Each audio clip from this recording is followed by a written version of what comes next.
Welcome students. Myself, Mrs. Megha Anil Patil, Assistant Teacher in Biology at Srimati P. A. Soda Sarvajanik Marathi High School and Junior College, Nawapur, District Nandurbar. Today, we will discuss about our first chapter, reproduction in lower and higher plants. Reproduction is the production of young ones like parents. You and me are also the product of reproduction. Reproduction is an essential process as it leads in continuation of species as well as to maintain continuity of life. Each organism has its own particular method of reproduction. All these methods generally fall into two categories. First one, asexual reproduction. Second one, sexual reproduction. Asexual reproduction does not involve fusion of two compatible gametes or sex cells.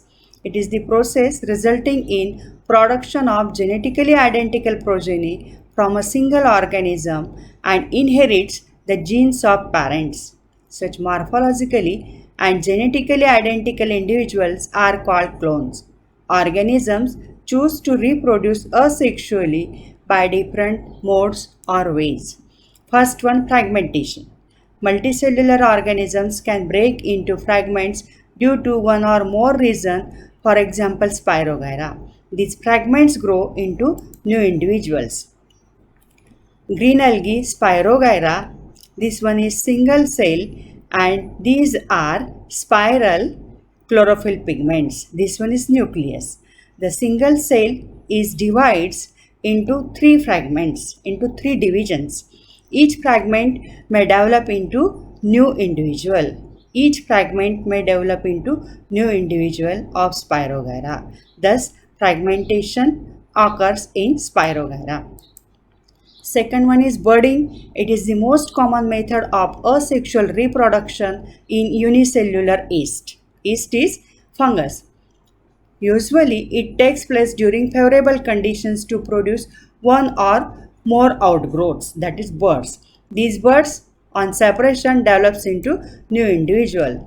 This one is mother cell of yeast and this one is chain of buds. Each bud may develop into new yeast organism. So this one is the budding.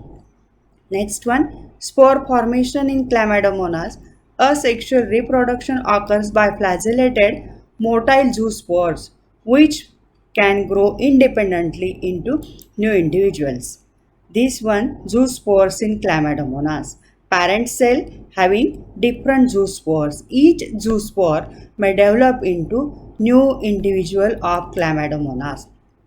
Other methods of asexual reproduction is binary fission, conidia formation, and gamete formation. In binary fission that occurs in amoeba, the unicellular organism, elongation of cells, elongation of nucleus, division of cytoplasm, and division of nucleus that may carry out two daughter cells. Each cell may develop into new amoeba. So, a single parent amoeba may give two daughter cells of new individual of amoeba. Then binary fission occurs in Euglena and Paramecium. In Euglena, longitudinal cell division occurs.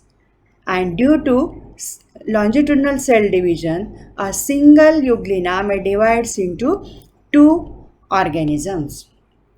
This one is sleeper shaped paramecium. Here transverse cell division occurs and that may give two new organisms of paramecium.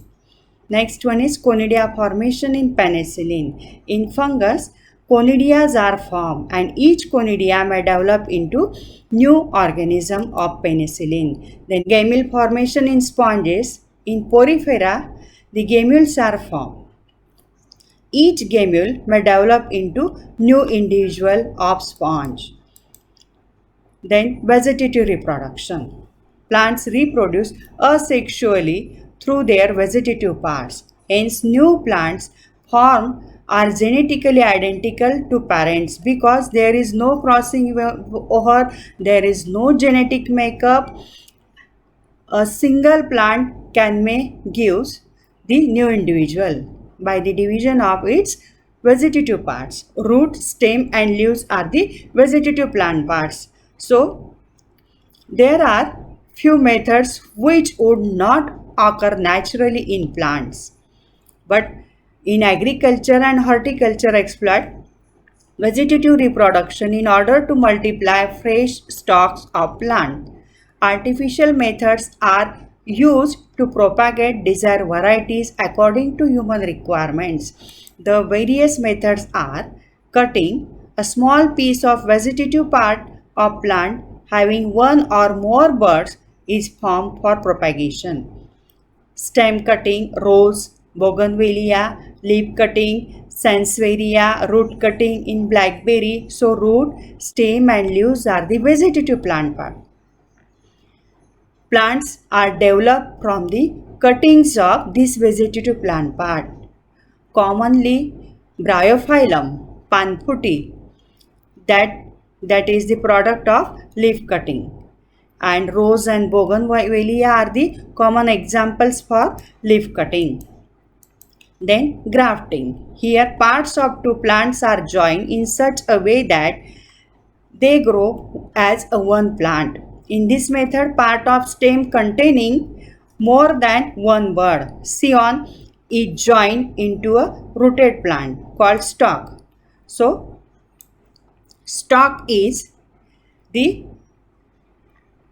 rooted plant, mother plant, and scion is the cutting of desire plant, where budding is also called bud grafting, in which only one bud is joined on the stalk. For example, apple, rose and pear. Common example is rose.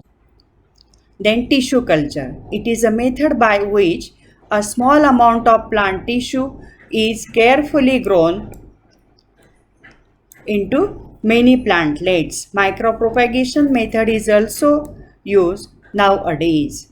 In 1952, Haberland introduced this technique for the first time. This is carrot.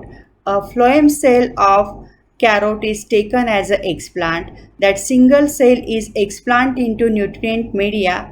Coconut water is used as a nutrient media. Then callus is formed. A single cell may develop into a group of cells that does not differentiate into root, stem and leaves. So that callus is formed embryoid, embryoid is developed into embryo and embryo may give the plantlet and this plantlet may give the new carrot plant. Nowadays by micropropagation we got a lot of plants from a single cell.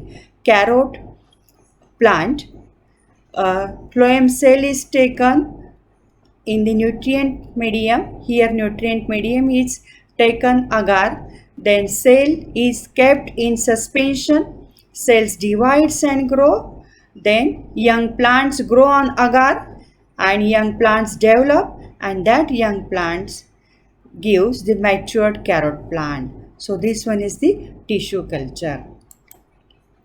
Thank you.